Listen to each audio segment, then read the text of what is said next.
thy works, thou art neither hot or cool. And I would that you be hot or cool. The word there mean. No, God no, I don't understand that. When you're not hot or cool. Jesus was saying to this church, you're not like a hot cup of tea. And you're not like a cold soda. Now if something is not hot or cold, in other words, in the morning when you're ready to break your fast, you need a hot cup of tea. And in the day when you work and you get sweat and thirsty, you need a cold drinks.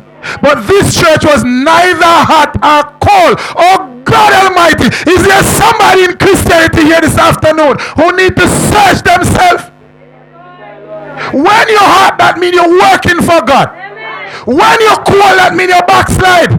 But Jesus was saying that this person, this Christian, this church was neither working for him or the devil.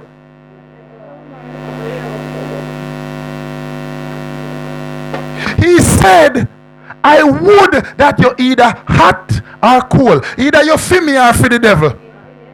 But he said that this particular church, this particular person was neither working for him. You know, God Almighty, I must be crazy. How could I not be on the Lord's side or on the devil's side? You don't understand it? Let me explain it to you. Have you ever wanted a hot cup of tea to burst the gas? And when you get it, there's nothing like that cup of tea. Come on, talk to me now, somebody. Have you ever wanted a cool drinks in the thirst and the heat, and when you drink it, it's so refreshing? Good. Now, can you remember putting something in your mouth and the way it's insipid, you spit it out? That's what he talks about here. That's what he says, he'd rather you hot or cold. This church became insipid. This Christian became insipid. God didn't see them as nothing. So he wanted to spit them out. It can't be swallowed. Oh God Almighty, somebody, you're not here. I know everybody here at some point in time drink something. And the minute you go on your taste bud, the minute you go in your mouth, you spit it out and wash out your mouth, and you don't want one particle of it to go down your throat. This is what God was saying about this church. Can you imagine God is speaking something like this about us? Eh?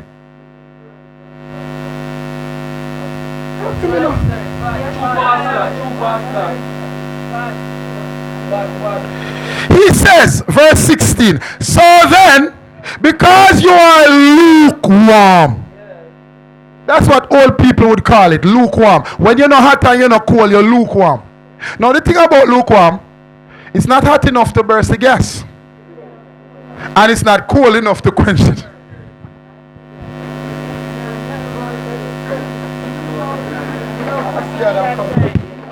The next line, and that's why you see the book of Revelation, if you were to study it, and to study it in the future, you would get every explanation. A while ago somebody was saying, I can't understand. And then the Lord now said, because you are lukewarm. Now lukewarm is somewhere between hot and cold. It's not hot enough to give you a ease. And it's not cold enough to give you a ease. So in other words, it's invalid to your body. It serves no purpose. Can you imagine? Can you imagine somebody that God look at you as neither hot or cold, and he says to you that you are lukewarm? He's knocking the thing and it's affecting you. Please.